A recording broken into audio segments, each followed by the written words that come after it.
You seem to have lined up your desserts very meticulously. What you see before you, Lysithea, is a life choice. Oh, really? The most skilled pastry chef in the army has been asked to do the impossible in the heart of wartime. Source high-quality ingredients, employ advanced baking methods, and create these two pastries. Wow, you've put a lot of thought into this. May I? Of course. You can have but one, though, and it should be noted that they taste completely different. I thought I'd split them between us, seeing as they were made so carefully and are so very, very special. Ah, thanks. So, what exactly is the life choice you mentioned? Also, if you are not partaking, I'll just go ahead and eat them both. Oh no. For you see, if you eat one, you simply cannot, must not, eat the other. Should you eat both, a pair of ingredients, one in each pastry, will combine to poison you. That seems unnecessarily intense. Just one won't kill me then? Of course not. But making this choice means you will not be able to taste the second dessert. Ever. No matter what I tell you, you'll never know which one tasted best. And if you are underwhelmed by your choice, you'll regret your decision forever. So, I should just pick one and be done with it. But you've already chosen, haven't you? Not between the pastries, but your life paths. You would gamble on the chance of living a long life, even if it meant losing your two crests, correct? Hence my current choice. Wait, whose choice are we talking about now? A shortened lifespan doesn't necessarily mean a short life. Even with two crests, you might live a long time. And with you around, the study of crests will undoubtedly reach previously unimagined levels. On the other hand, getting rid of them could help someone that I care about. Maybe. Or maybe it won't help at all. Unfortunately, one never knows until they eat the pastry. Even then, you can never taste them both. Hang on, Linhardt. Do you mean to tell me you care about me? Since when? When indeed. You are someone I care about, though. So much so I wish we could be family, you and I. Family? That escalated rather quickly. Although, having more family does sound nice. Anyway, I need to be going. Oh, and feel free to eat the pastries. I made up the poison bit because I didn't know how else to say what I wished to say. And because I believe there are choices we can make where you can have both. I'll show you somehow, before the war is over. Are you sure these aren't poisoned? Linhardt, wait! Wait!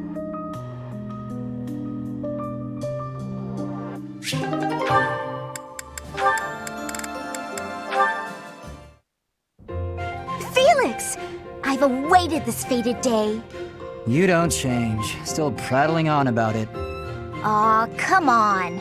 I just want to hear what you thought of the cake I gave you. It was edible. If by edible you mean incredible, then yes, I agree. It was satisfying and lightweight. I imagine it would be quite useful as a battlefield provision. Please refrain from lumping delectable cake into the same category as provisions. You're upset and I don't understand why. I'm complimenting the cake. You cured my dislike of sweets. For that, I thank you. You have an interesting way of giving compliments, but I'm glad you liked it. Yes. Got any cakes on you? You say that as though I just carry cake on me at all times. Did you want some? That's not what I meant. If you baked a cake, however, I wouldn't object to eating a slice. If cake is what you want, you can just ask me directly. It just so happens I have a brand new recipe I tried out, special for you. It's delicious and not overly sweet. Perfect for you. Okay. Go on, take a bite.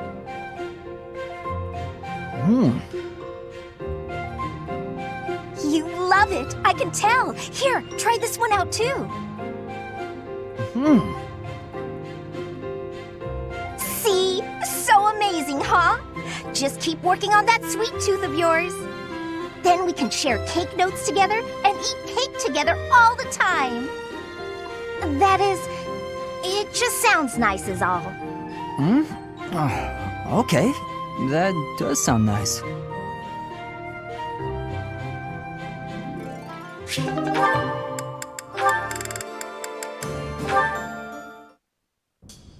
Did you want something, Professor Hanneman? Ah, Lysithea. Thank you for coming. First, I ask that you allow me to apologize. I fear I hurt you with my insensitive words. I have failed you, not as a researcher, but as a human being. I'm the one who should apologize. I'm sorry for being rude to you. Anyway, I'll keep going along with your research. I have to be on my way now. Please, Lysithea, a moment more.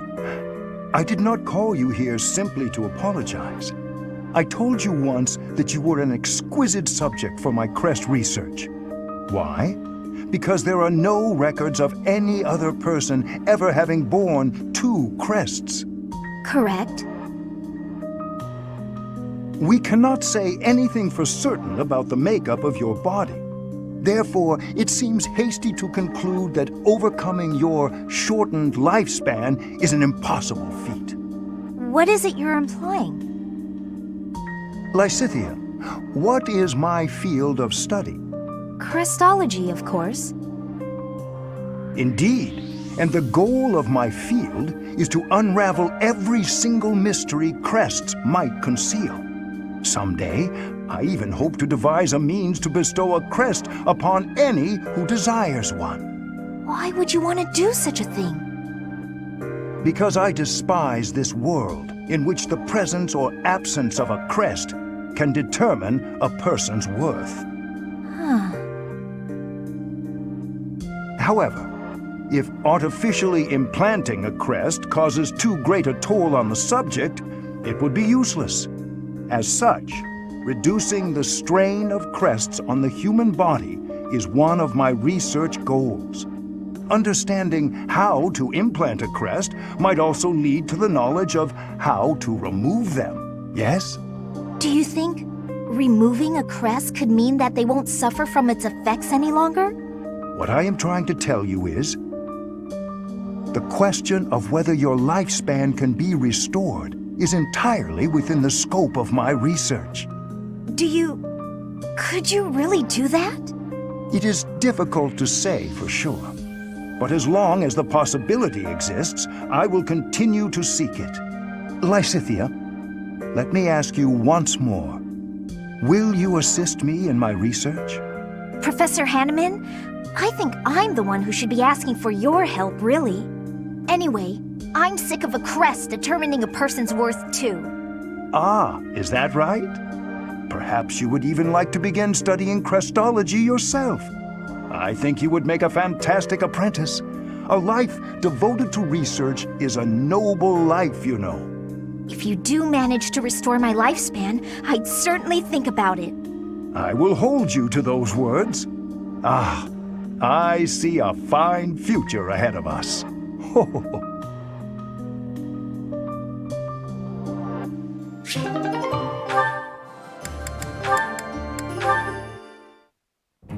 Hey, Lysithea. I'm glad I found you. What's up, Cyril? Could you read something for me again? Looks like it's another shopping list. I'm happy to help you out. Did you try looking it over yourself yet? What's the use? I told you I can't read. Have a look here. Any of these letters look familiar? Huh? This one? Was that apples? So it says 3 apples? Yes, you got it! See? You can do it! I wonder if there's anything else I can recognize. Let's see. It's clear you've got a sharp memory. If you apply yourself, you'll be reading in no time. Reading is such an important skill. Once you learn, you won't forget. And I won't be around to read things for you forever. Lysithea? Anyway, don't you enjoy learning? It seems like you haven't even thought of trying prior to this. Do you simply not have time for it? Until now, I never thought about how to learn. And since I was hiding it, I never asked anybody. But right now, I feel like I'd be happy to live like this for a little bit longer. It seems like a hassle at this point not to learn, so you may as well start putting in the work. Well, I like having you read things to me. You do? Yeah, you always seem happy when I ask you to read things. And when you're happy, you smile. I think you're pretty when you smile. I bet you everyone tells you that though, huh? As a matter of fact, they haven't. Stop messing with me. Hang on a second. Am I the only one who's seen you make that face? Is that why nobody's told you? Excuse you? I mean, honestly. Okay, well, I'm gonna go take care of this errand for the professor. I'll see you later, Lysithea. Don't expect me to read for you again. And, just take care of yourself, will you?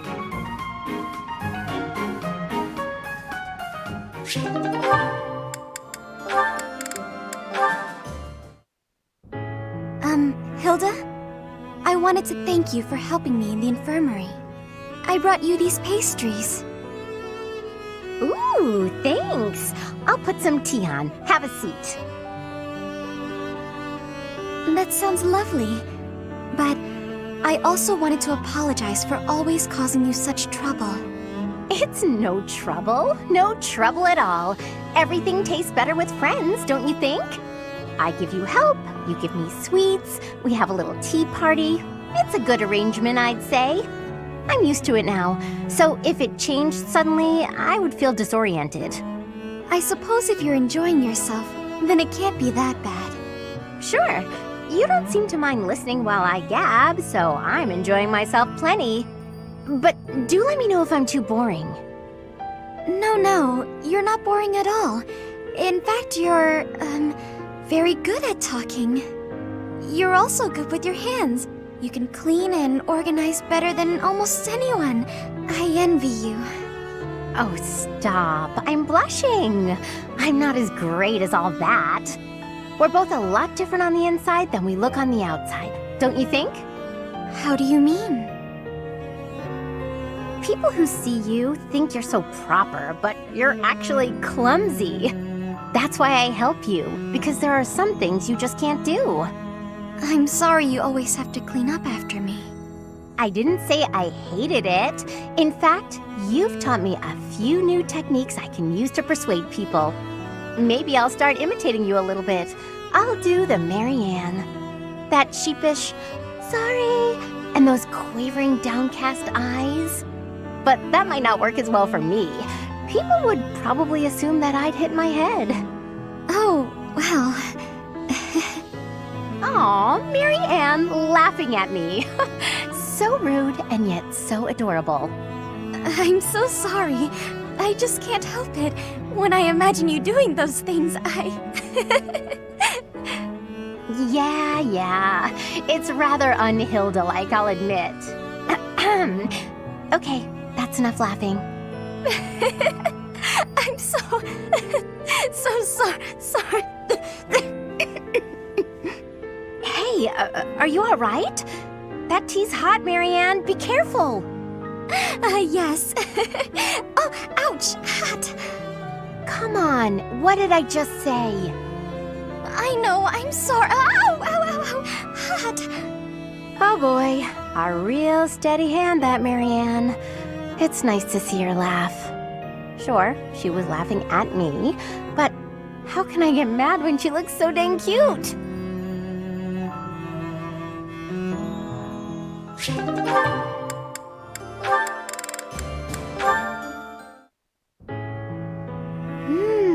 Delicious. Marianne, may I join you? Yes, Ferdinand, of course.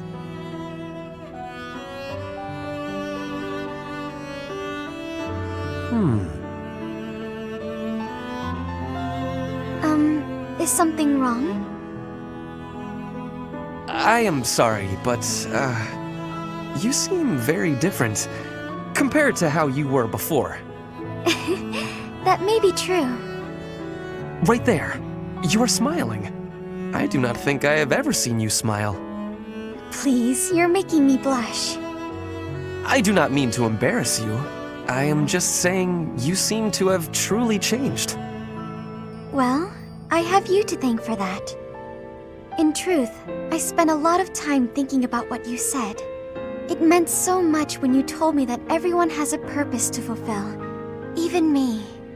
I am so glad to hear you say that, Marianne. I wonder, did you find a purpose for yourself? No, not yet. But I've been much happier since I started thinking about it more.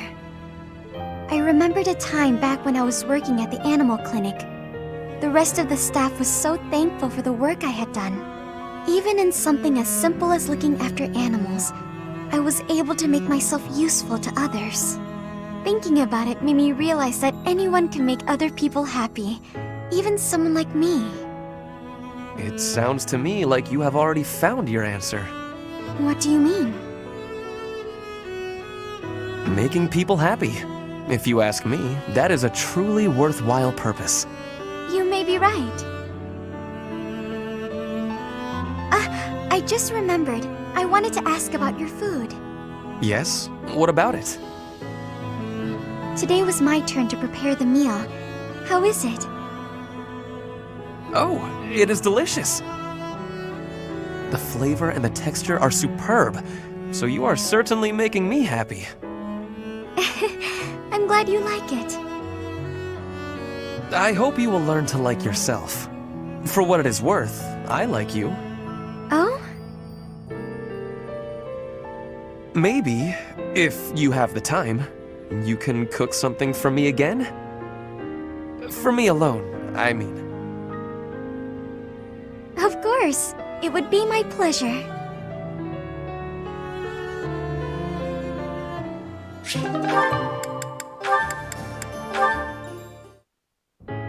There you are, Marianne. I'd like a moment to talk. Oh, Linhart. I was just on my way to pray. All right. Afterwards. It's already getting late, though, if you'll excuse me.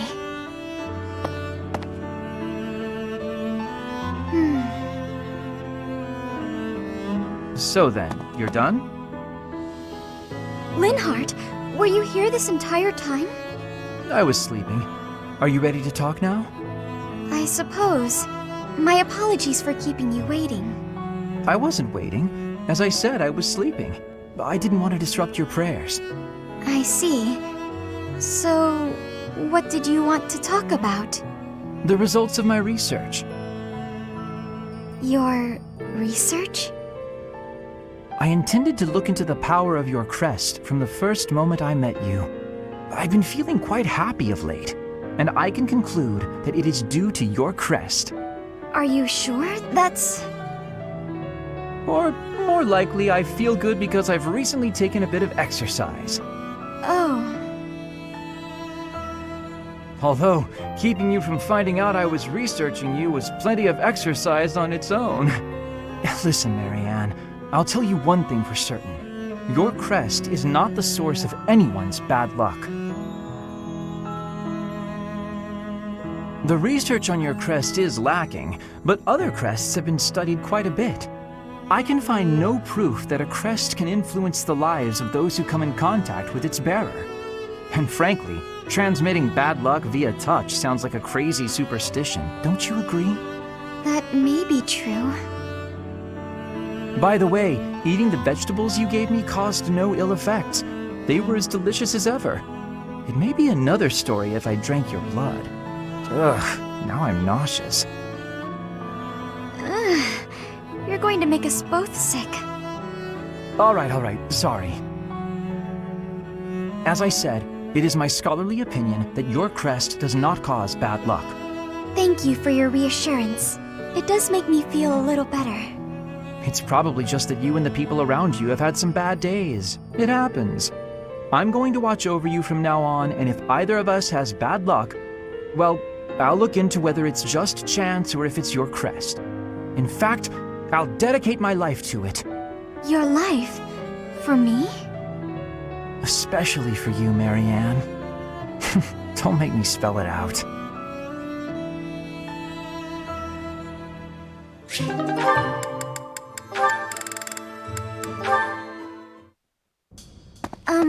Professor Henneman? Why, hello, Miss Marianne. A visit from you is a rare pleasure indeed.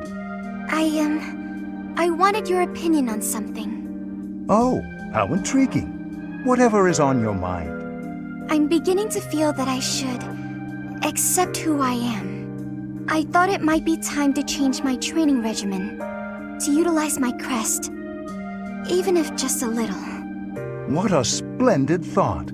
Quite exceptional. May I ask how it is you've reached this conclusion? I admit, I did not imagine my words would do much to sway you. The truth is that I was already considering it before we spoke. All of my allies work relentlessly to achieve their goals, both on and off the battlefield. Seeing this, it occurred to me that I have nothing to work toward. I'm no use to anyone. If I could accept who I am, even a little, I might be able to change that. I was still considering, but after we spoke about it, well... Well, indeed. So it seems my words resonated with you after all. I'm sorry. I know I'm not the best at communicating. But it's true. Your words gave me a lot to think about. They helped me come to this decision. Whatever my crest, it should serve me. That's it. Exactly right, Miss Marianne. That's not to say I've accepted it completely, but I refuse to continue living in fear of myself. I have every confidence that you will succeed at drawing out your crest's full strength. And I intend to help you at every step. If you'll have my help, that is. Of course. Your knowledge is much appreciated.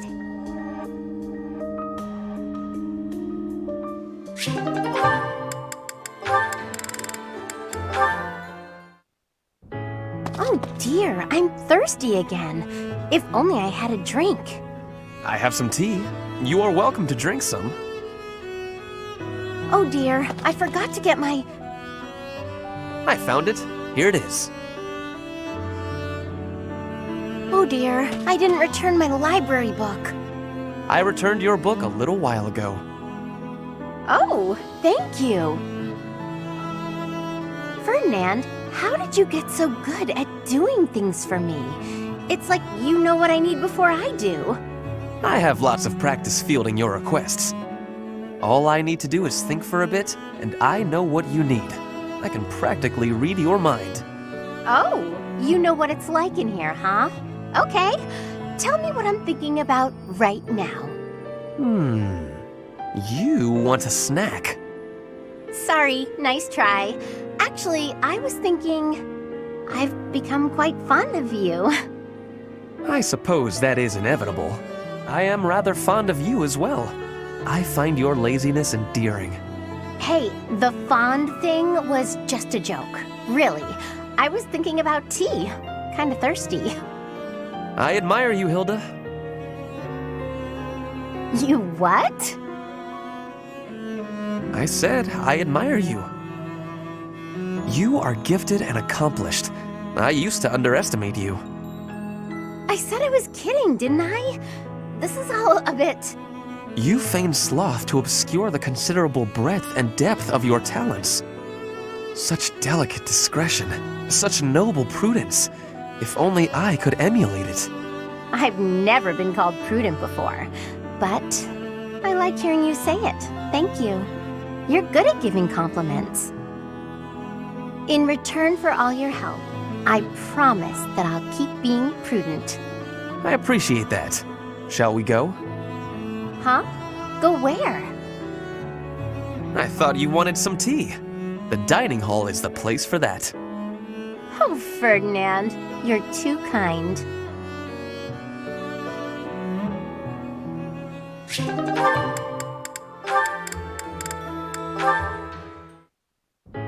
Hey, Hilda, can I ask you something?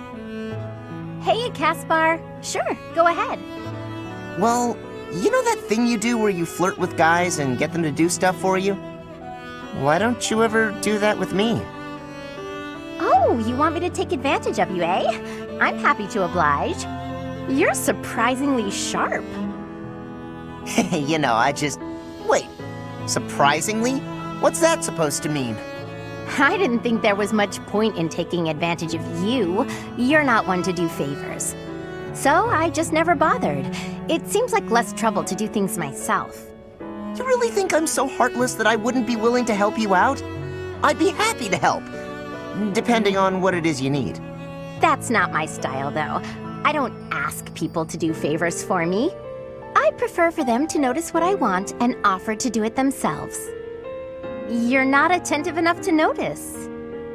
But you do notice that I'm working my charms on others. How bizarre. I guess that makes sense. Sorry I've been so oblivious to your needs. But why can't you just ask? Well, when I ask someone for help, it's awkward for them to say no. So they go along with it even if they don't want to. But when they offer to help, everyone feels better about themselves. Sure, but if your plan is to guilt someone into offering their help, isn't that the same, or worse? Oh, my dear Caspar. Guilt isn't why they offer. But that's neither here nor there. I don't want to feel like I'm constraining you. I like your carefree lifestyle. I'm not sure I follow, but I like the way you live too. Not being tied down by anything or anyone sounds like a pretty easy life. I get that. If there's anything you really need help with, though, don't be afraid to ask me. Sometimes you can't afford to wait around for someone else to notice. That's sweet, Caspar. Thanks. Well, since you're offering, why don't you come to my room? I thought of something you can do for me.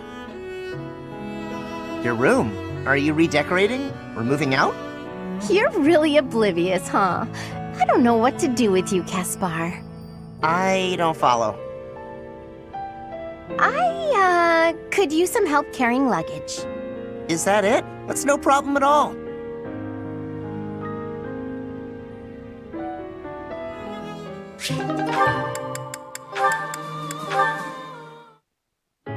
Hi, Cyril. Starting to clean, huh? Hilda? Personally, I'm all worn out from carrying water and fodder for the horses. I'm going to rest here a sec. Whoa, tired? Water? Horses? Are you saying you did work all by yourself? What else was I supposed to do? You weren't here to help. Okay, I get it. You did the work because you couldn't find nobody else to do it for you. I was waiting for you. Because look.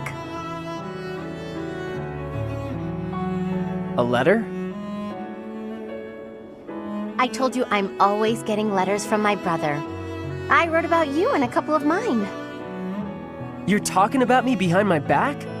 Honestly, you're so... We didn't say anything bad. In fact, Well, listen up. Here's what my brother wrote. Be he Almiran or no, any young man with compassion and good conduct is worthy of respect. Character is what really matters, not the place of one's birth. Huh, that's pretty nice. Especially since it was from a noble who battles Almirans. Right? He's a funny one, but for the first time, I really respect him. So thoughtful and tolerant. That letter makes me happy. A lot of people look down on me just because I'm Almiran. So, you know, it's nice to hear somebody accept me as just another person. Hey, what's that supposed to mean? I've accepted you from the start. I mean, you're so helpful. You do everything I ask. That's not acceptance. That's relying on somebody else to do your work. What you ought to do is be a grown-up who your brother doesn't need to worry about so much. I'm plenty grown up. I just brought food and water for the horses, all on my own. Being proud of doing what you're supposed to be doing just means you're lazy the rest of the time. Though, I gotta admit, being relied on is kinda nice. In that case, from now on, I'll rely on you even more. Let's see. First, I need you to... Well, time to get back to work.